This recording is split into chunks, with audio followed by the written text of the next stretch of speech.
Hi everyone, good afternoon, and thank you very much for tuning into our third session of TurnDigi on May 21st, 2020. We have a great lineup today. We have 12 speakers talking throughout the day, as you can see on the screen here.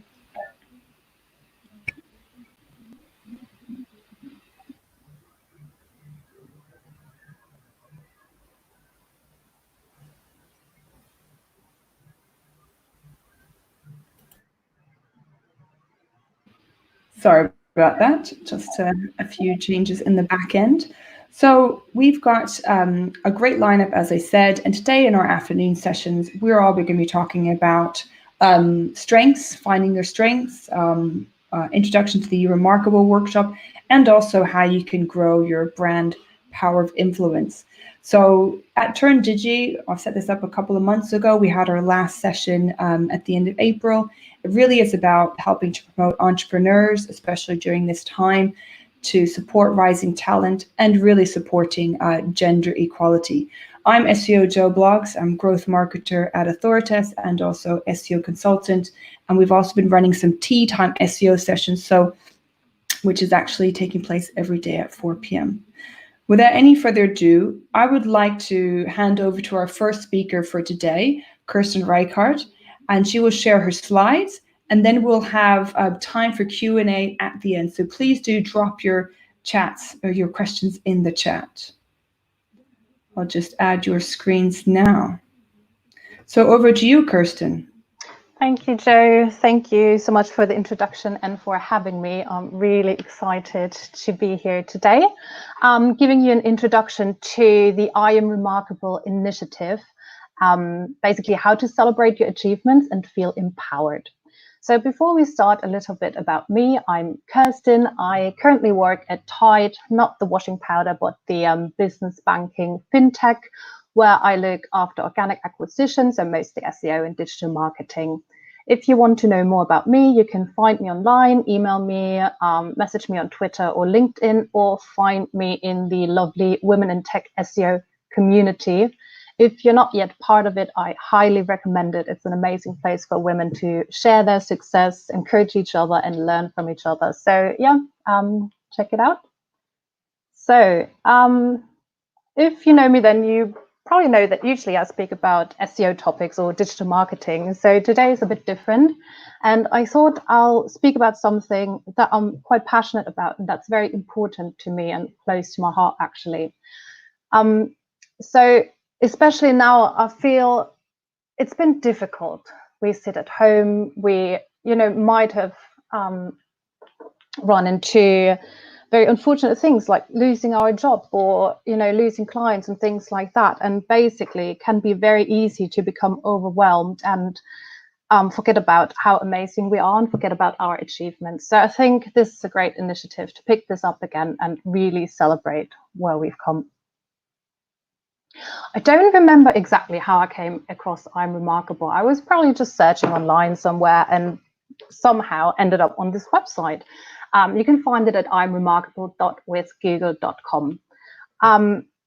So I was looking at it and I read through the stories and I was like, oh, this is quite amazing. I'm really interested. I would like to learn more. And then I realized they actually do facilitator training, which is open to everyone. So basically, if you're interested, you can learn about it and take it anywhere. So what exactly is I'm Remarkable? It started in 2016 by two Google colleagues, both coincidentally named Anna, just running in-house workshops at Google. But they soon realized it's so powerful and more, more than just something women need, but basically everyone. And they wanted to really not only empower women, but also other underrepresented groups. So this is how I'm Remarkable came to life. And now there have been over 100,000 participants in over 6,000 workshops in over 100 countries. So you can see that this is really, really an amazing and massive movement that's going on. Typically, one of the workshops is 90 minutes long, so this is a short introduction to it all. So what are the goals of I'm Remarkable? I think one is very obvious. It's the one to improve the motivation, self-promoting skills of women in underrepresented groups. That is something that a lot of people struggle with, and we really need to learn and embrace in order to, you know, take control of our careers and ultimately how we see ourselves and feel about ourselves. But there's another side of it, which is social perception. So I'm Remarkable wants to, you know, change social norm and refresh the conversation around self-promotion and how we view people self-promoting themselves. So do you ever find yourself wanting to talk about your achievement, but you hesitate? Do you struggle when it comes to talking about things that you've done? For example, when you go to a job interview or when you try to get a pay raise or a promotion, do you find yourself sometimes saying we instead of I did this, and even belittle your achievements? I have to say I do that quite a lot. I say we instead of I. I say, yes, I've just done this, or I've done a little bit of that, and that was quite successful, rather than being, you know, completely open and confident, saying, yes, I've done this and it's amazing. I really struggle with it, and I think a lot of people do. And this is something that can be learned and trained. So we shouldn't feel like we have to justify our success. And in fact, it's really not bragging if it's based on facts. So what exactly is it that holds us back? So there are quite a lot of things, and I think each of those topics would be worth, you know, its own talks, and we could go into it for a very, you know, enormous amount of time. But just to quickly run through it, I think we're all, you know, depending on how and where we grew up, we have social norms and cultural constraints. And then there's something like stereotype threat. So basically, it's being so afraid to fall into a stereotype or not succeed because of that, that ultimately you happen to fail because of that. And that is really harmful, obviously, to your self-esteem and to your career potentially. And then there's unconscious bias, which unfortunately is also very common amongst everyone, really, that you view someone based on, you know, your own way, how you grew up, and your own social and cultural norms that, you know, you've learned growing up.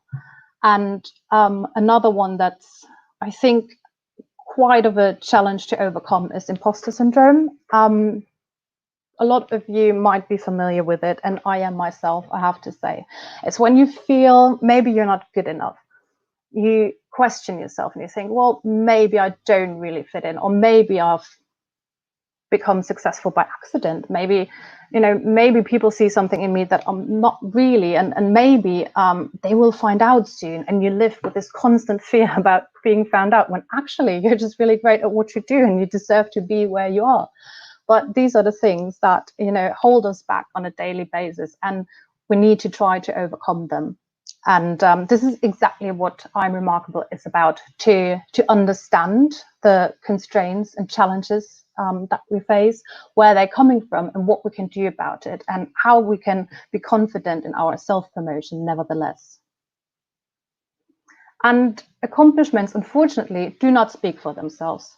So unless you're lucky enough to have friends, colleagues, and manager who wants to shout about you and celebrate you, and, you know, basically mention your name in every team meeting, that is nice, but you might not be in that position.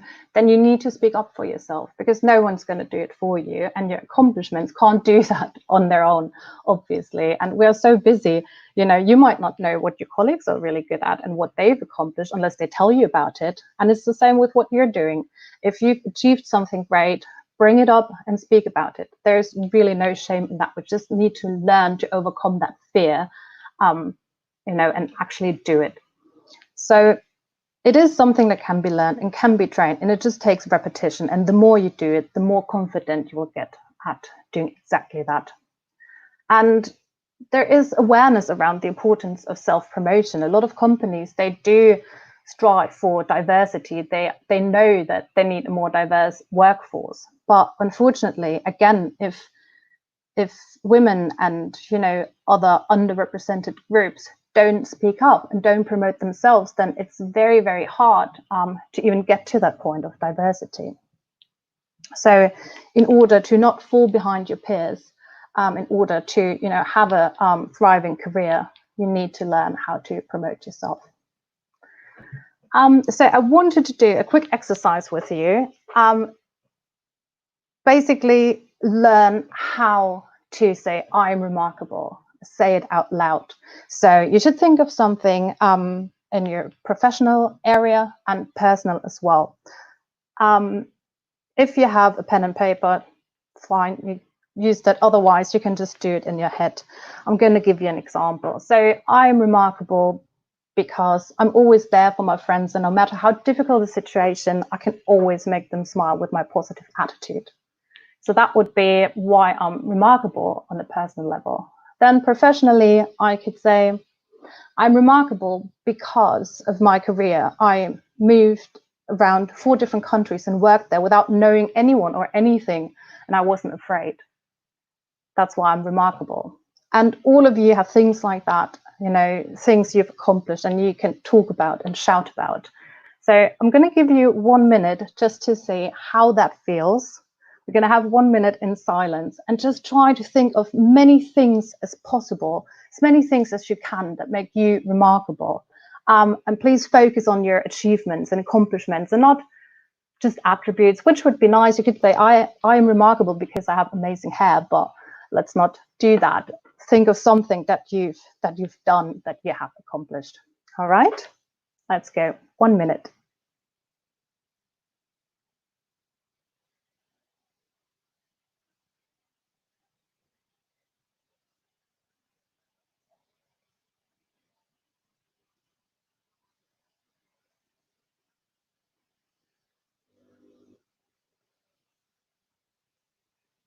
I really hope many of you found something great, something they've achieved and want to shout about.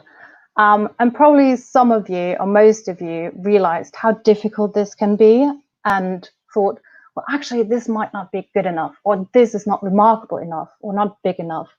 Please do try to overcome that, especially if you're very successful at what you do.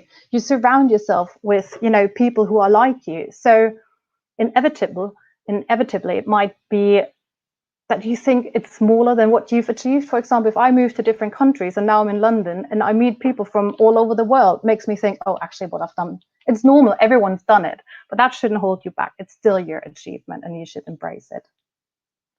So this is how you get started, and you can do more and get started today. Think about having a remarkable Wednesday. In the Women in Tech SEO group, for example, we have a winning Wednesday where we share our achievements and encourage each other to do so, which is really great. And then basically practice and perfect. That's exactly what you do. The more you do it, the easier it becomes. And eventually you will see it's even easier with your manager to talk about your achievements and what you have done in your role and for the company.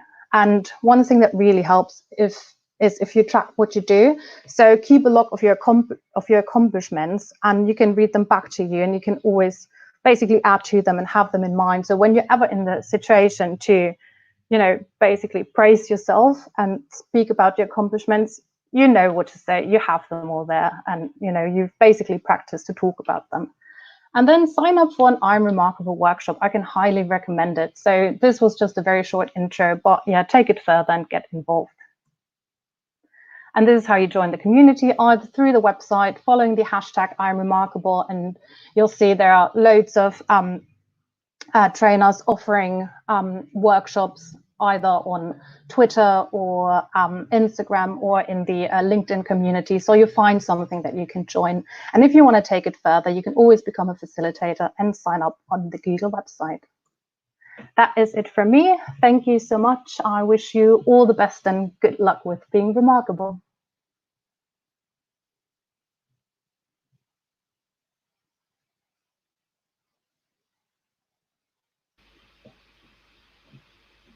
Thank you very much, Kerstin. That was great. I went to a Marco workshop, not this Monday, the Monday before that, and it was really, really good. So I highly recommend everyone goes to this event. I know it might take a while to get a place, but really do recommend that you do.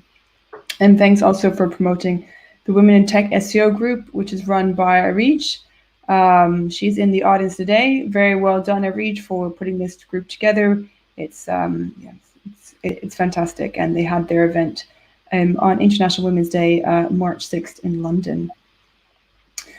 So if anyone has any questions or comments for any of the speakers going forward, please drop them in the chat. I know, Kerstin, you said you have a meeting to get to, but thank you very much for joining us today. Thanks for sharing having me. all your tips. Thanks. Take care, everyone. Bye. Thank you. Bye. And now we're going to have Flavilla, who is going to be sharing with everyone here how to attract more clients on LinkedIn and actually grow your brand power of influence. So I'll just add your slides to the screen. If you could add them, and then I can share them with everyone. Okay. So thank you very much, Flavilla, for also joining us today. We all had a mini run through earlier, but there's always technical difficulty sometimes. But here it is, so that's great. So, perfect. So I will pass over to you. Thank you. Thank you so much. Hey everybody, how you guys doing? I can't obviously hear you, but I hope that you're enjoying the sunshine no matter where you are. Obviously, I only have 10 minutes. I'm going to put the counter on because I'm not good at keeping the time, and I bet we are on a timeline to give you as much information as possible in a short amount of time.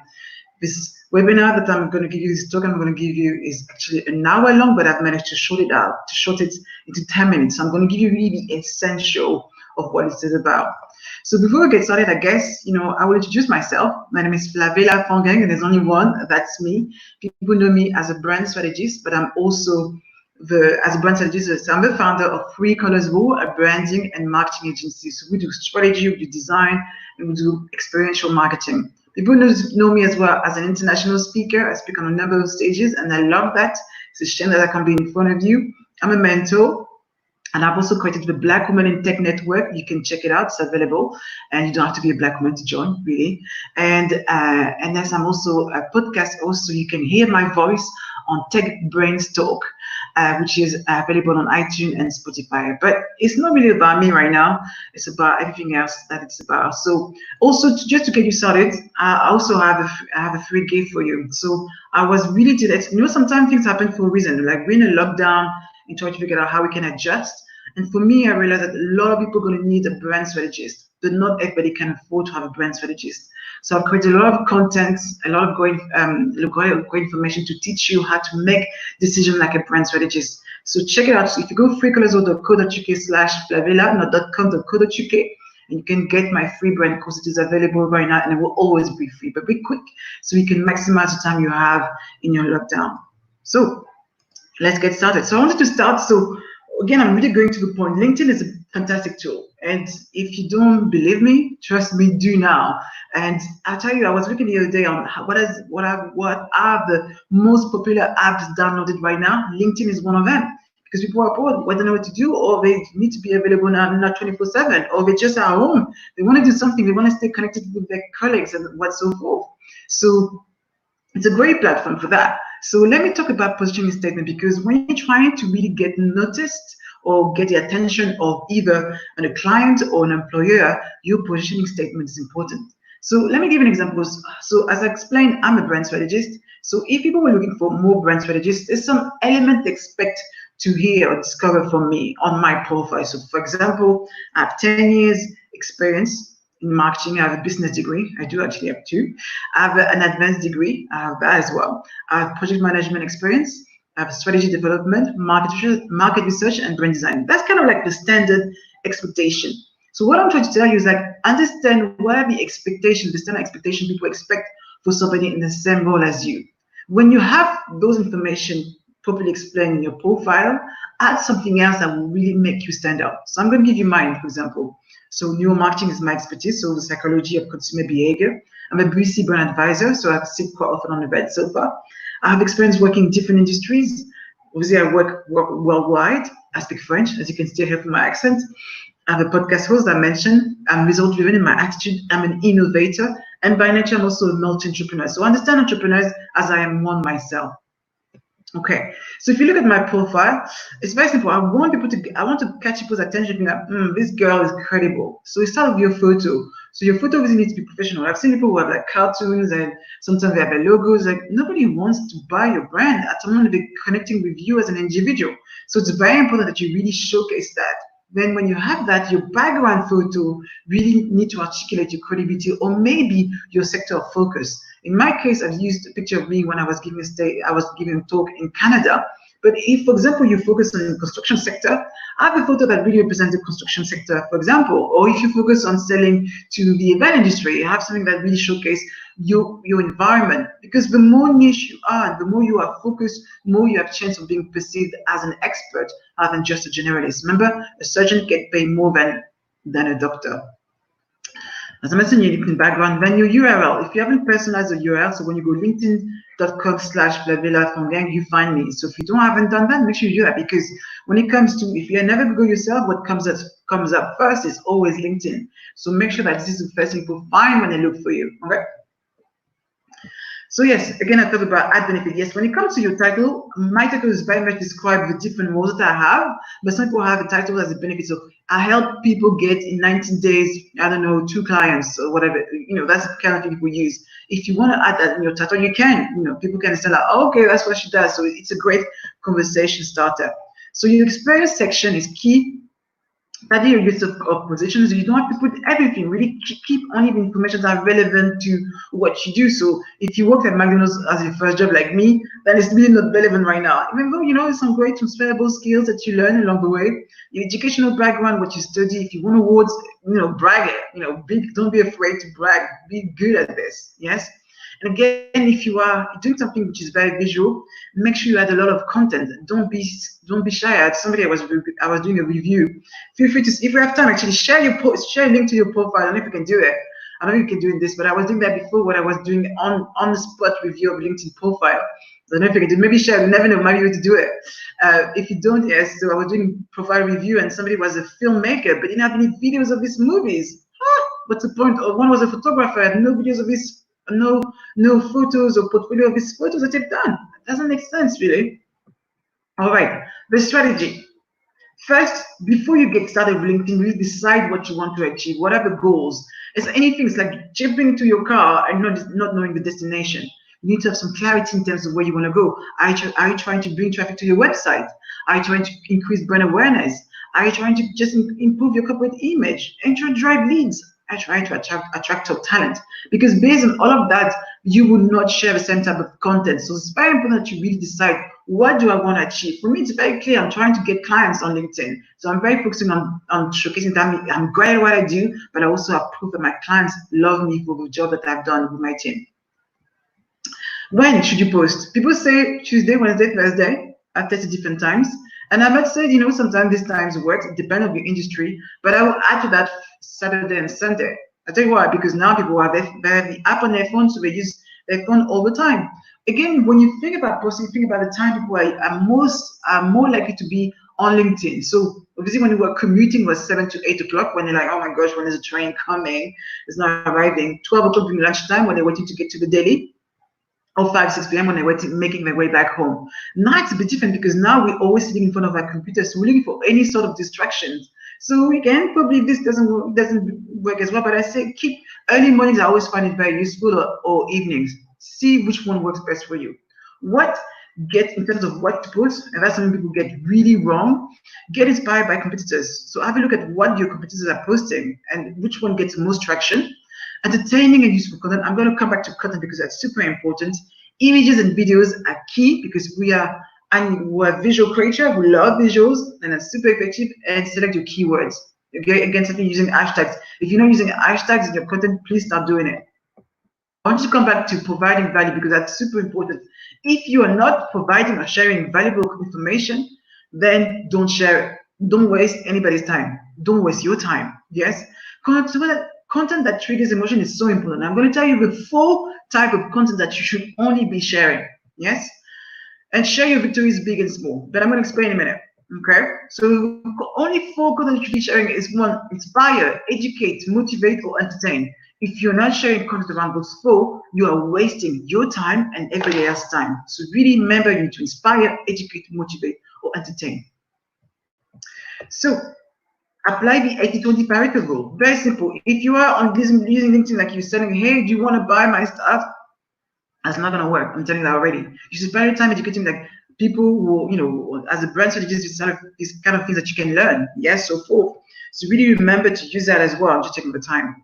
And so your 80-20 Pareto is a very good way, is a very good rule to use when you're trying to figure out how much I should sell, how much I should actually provide content that is not ready to sell in. So 80% of your content is about connecting with people. It's like, oh, I really like this person. They're great. Yes. And 20% is about converting. Yes. And that's what it should be about. So think about how much time you're spending actually connecting, how much time you're spending converting. Plan. Again, something, create a posting plan. And people say, oh my gosh, I don't have time. But really, I don't have time to do this. It's like, okay, don't give me any excuses because you can plan it in advance. So plan it. Use Hootsuite as well to schedule your content so you don't have to do it every day. So you can it takes you an hour to plan your content, so you can do that. Boost engagement, so listen and engage, respond to comments. It's so important. Thank people when they spend the time to write on your comments, respond to that. Work with partners, you can post on your content, and again, use keywords. Don't forget as well to ask to actually have a call to action. Hey, please like my post, share it. You know, sometimes people don't think about that, but it's so important to actually say, hey, please like my post so I can reach as many people as possible. And what else? So finishing up, to measure your control, obviously decide what you want to measure. When you set your goals, make sure that you can track the action. Do not focus on vanity metrics, which is likes. Focus more on people who are going to your website, how many people actually reach out personally, how many people are commenting, because that's what's going to actually increase your engagement. Okay, likes increase engagement, but actually in terms of your goals, figure out what are the key metrics you need to focus on. I'm doing really fast because I love to talk about this. This is brilliant. This is the end of this workshop. I hope you enjoyed. If you want to learn more, and obviously I have a lot of things I want to share, start with my free branding course. It's very short, very snappy. You can do it in a day, not actually in a day, in 2 hours, less than that, and really get a sense of, oh, that's what I was doing all this time. That will change your life, trust me. And I hope you enjoy my session. If you can obviously want to stay connected with me, you can find me on LinkedIn, of course. You can find me on Twitter and Instagram, where I share a lot, even more videos like that. I hope that you enjoy my session with me. Thank you. Merci beaucoup. Thank you very much, Flavilla. It was c'était fantastique. It was really good. Yes, you had a lot of tips that you were sharing. So we will definitely be connecting with you anyway afterwards too. So if anyone has any questions for Flavilla, please add it into the chat.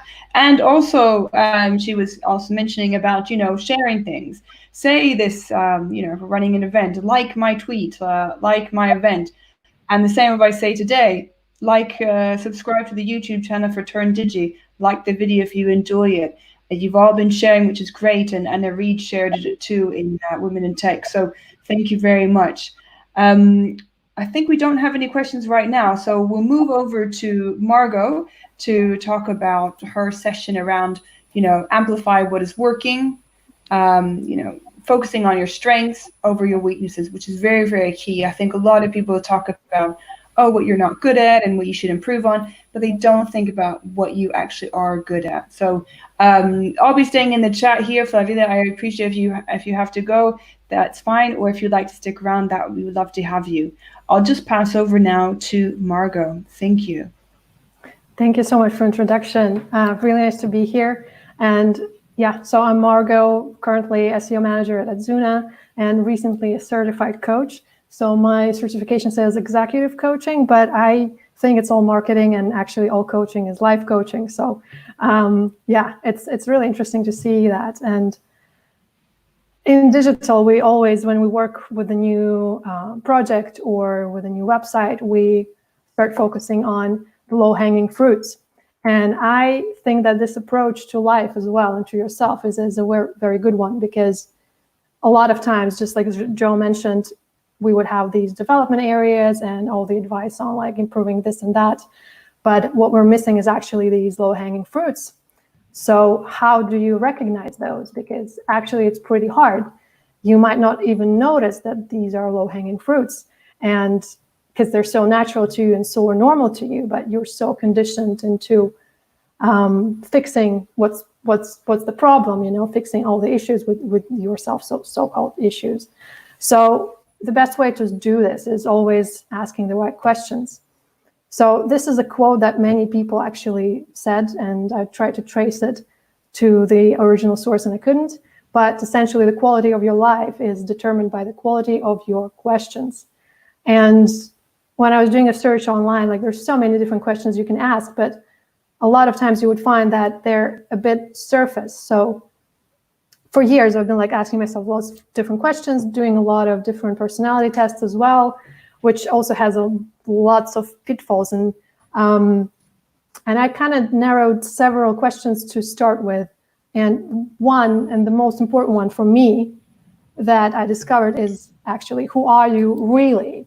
So you would have this whole idea of yourself as in like, oh, I'm Margo, I'm an SEO, or I'm an introvert, or I'm this and that. But it's kind of a self-labeling that actually prevents you from that true expression and true trust in life. So when you're actually looking into this question, it's a bit of a meditation kind of question in a way, because answering this in that true way that actually is through your feeling is allowing you to be in trust to yourself, like your whole life. And I really believe that this is the only like skill that we need in life from which everything else stems. So instead of actually looking at, you know, what are my strengths on the surface level, finding that core strength in you from which it's just so easy to see the other things. So with the question 2, I would say that one of the greatest one for me is it a strength or a behavior? And this is a tough one because a lot of times we would tend to think, well, I'm good at this because like this is something, you know, people said I'm good at it, or this is a behavior I've learned, and you don't even notice this is behavior because it's so integral to you now, but actually it is. Because for instance, a great example is, well, you can be great at hiding your emotions, you know, but it's a learned behavior because you've done it so many times, you know, practice makes perfect. But is it your strength, you know, or is it actually something that you've learned? So this discern between nature and nurture is a very important one. And discerning what is that nature part, where it's actually this expression that is coming through you without any justification or anything on top of that. It's really important because following that is actually what allows you to access your strength. Another one is it curiosity or justification? What is the driver behind that, what's happening in your life? So this is really helpful with making decisions, because a lot of times you would be maybe insecure about something or like questioning things and just going crazy and trying to figure something out for years and weeks, and that's justification, really. That's not really driven by your true curiosity, because when it's driven by that, there's no question. You just know. And I feel like it's so important, especially in these days, to focus on that, because so many, like all kinds of online courses around, like, you know, improve this, get better at that, but that is stemming from this illusion of incompleteness. And again, choosing like development areas over true curiosity and actually refocusing on that curiosity part is what also helps you figure out what is it that you're really good at it, or what is your strength, because your curiosity is your strength.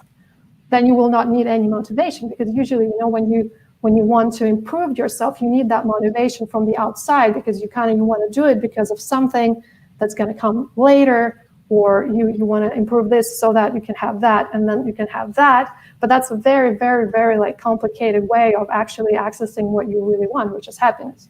So, you know, focusing on that curiosity over explaining to yourself why you're doing something, it's very, very important.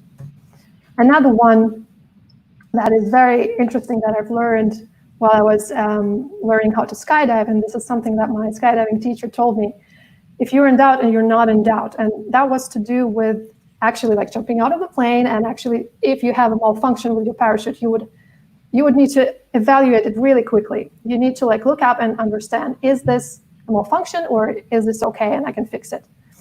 And if you're in doubt, you're not, just cut away. You don't have time for this. And that simplifies maybe you could have fixed it, but what if not, you know? So this is like my favorite approach to decision making as well, and understanding if it's actually something that I want to do or not. Because the moment I start doubting, I know that probably it's not for me.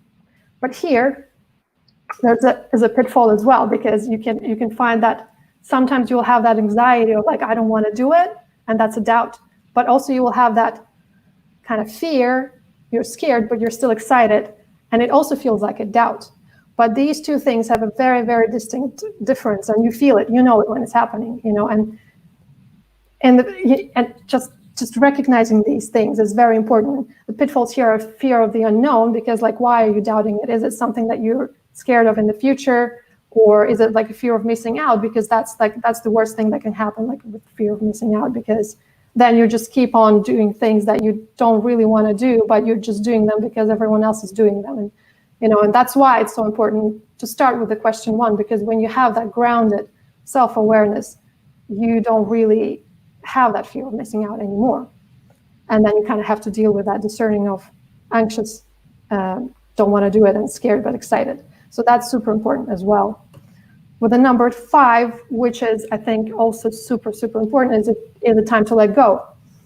Because a lot of times we're ready for change, or the change is already happening for us because we have been like blind to it for so many years. And it was just like, you know what, we will just do it for you. And so you have these massive traumatic events, or, you know, just things just seem like they're falling apart. And that's because you're not actually making space for the new, because you're still clinging on to the old ways, or old thought patterns, or old approaches to life that have been working until now. But then it's a new world, really. We're shifting so much globally right now that all the things that worked before, they don't anymore. So we are like forced to search for new solutions right now. And it comes to our lives as well. We need to let go. We need to declutter our like diets, our digital approach to consumption of stuff, you know, maybe even our surroundings, our people. You know, we need to allow for the new energy and new ideas to come in. But if all of that space that you have is cluttered with other things, there's no space for new. And here the pitfall is that it's fear of radical change, and that's why we're still all clinging to the old ways, because we don't know what's coming. And that is literally the most important thing, to trust that the moment you jump, there will be water, and it will catch you, and there's life, and it will catch you. And there's no need really to just overthink it. Just don't doubt it, and just jump into this unknown, and just trust that it's going to come. And that's the biggest issue with figuring out what your strengths are while staying in the old patterns and behaviors and structures, because you don't even know what's coming for you because you're scared. And it's normal, but there's no way around it. We just need to really jump into the unknown and allow it to show us the way. And the thing is, we might as well, with all the personality tests, for instance, why I'm not a fan of them anymore, because they really put you in that box, and you start really like looking from that box, and it's a safety net as well. You're like, oh, I'm this kind of person, and I'm like this MBTI and that, and you're not exiting your safety net. You kind of try and as well, like subconsciously act as if that test that told you something about you is very true. So you're aligning yourself to those words that you read, but that is not necessarily what you're capable of, because there's everything you can do, everything you can be if you want to. But again, it requires that trust and that radical change. So this is it. This is a topic I can talk about forever, and I tried to kind of compress it, but hopefully that was useful. You can say hi here on LinkedIn, Barsukova, so I think I should update it to Margo Barsukova as it is recommended. But yeah, hope this was helpful in any way or inspiring. Yeah, thank you very much. I just had a question really about some of your comment really about the personality tests. You said that you don't like them so much anymore, and I know you did a similar one that I did around the Clifton strengths. Did you find that helped you, or just pinned you more into a box? So I find that actually it reflected, so it definitely helped me in a way, but it didn't tell me something I didn't know, you know? So that's the thing. If you're able to stay grounded when you're looking at the results, and I know that it's a big pitfall for a lot of people because they start associating them with that, with the results. So for me, like I had a lot of this like analytical thinking stuff, but in a way, that active mind and overthinking is not necessarily the truth, it's more the fear. And that is why it's very hard to understand if that is actually your strength or is just a kind of a way of your fear to showing it itself through your personality. So one way to go about it would be to take all of them, like the big five, MBTI, Strength Finder is really good, like, but all of them, you know, also there's Belbin test, which actually takes into account connections, what other people think of you. But again, this would all still limit you if you're not aware that this is just a part of your behavior right now, but it doesn't have to be like that all the time. So again, for different people, it's yeah, it could work for some. I kind of got, you know, maybe not the best thing. Okay, so maybe we can connect with you and you can recommend sort of if we should do a personality test or not. And Flavilla, I realized that obviously we put a lot into 10 minutes. And thank you very much for the brand course as well. That's really, really interesting. And you have a lot of tips that you shared about LinkedIn. So if people can connect to you afterwards, that would be great. They can ask you maybe some tips about how to really maybe boost their LinkedIn profile. And I think what you said earlier today resonates with like what Kerstin said too, and you know what Margo's saying about, you know, being proud of your achievements and what have you done. Absolutely, shouldn't be shy of really presenting, you know, your stuff, you know, presenting very unique values, very unique element about yourself that makes you stand out. And I think sometimes we make the assumption people will understand that if we were in this role, we were great. But I think even when you present yourself, when you present, you know, your achievement, try to, you know, a combination of qualitative and quantitative information, so we can fully grasp why we should, you know, reach out to that person because they're giving me great information and showcasing that they actually can do the work. Great. Yeah, thank you. I do believe that we don't always share as much as we should. And I do hope that everyone will take, at least from today's session, that to share, and it's not bragging if it's based on results and actions and what you've done, really. So thank you very much, Flavilla and Margo, for speaking today at TurnDigi. Do we have any other questions from the audience? We had some nice comments. Marit said, you know, really inspiring. Thank you, Margo. Gemma as well. Thank you very much. 3 brilliant talks from Azim. Nadia saying as well, and Marco too. All very inspiring. I read, great job, Flavilla. Can't believe it's the first time I heard you talk. You're brilliant. Azim saying brilliant talk as well. Merci, Marit saying as well. So really fantastic. Thank you very much, you for joining and taking your time. And if all of you have enjoyed this talk too, like the video, add some comments, and please subscribe to the TurnDigi channel. So we're going to take a little quick break here now, and we're going to be back at 3:30 p.m. for our last session. So I'm just going to share that in the chat now. And we're going to have 3 other speakers sharing different tips around integrating Google. It seems like, YouTube doesn't let me post everything at the same time. So we have one around integrating Google indexing data in your SEO strategy by Jose, preparing for the new norm with Hannah Thorpe, and then is behavioral economics a secret weapon your PPC has been missing? So that's with Becky Sims. So watch it here. I'll put the post in, put the URL in there. So we'll see you in our last and final session of the day. And once again, thanks very much to Margo, Flavilla, and Kerstin for sharing their great tips. So we'll see you in the next session. Bye, everybody.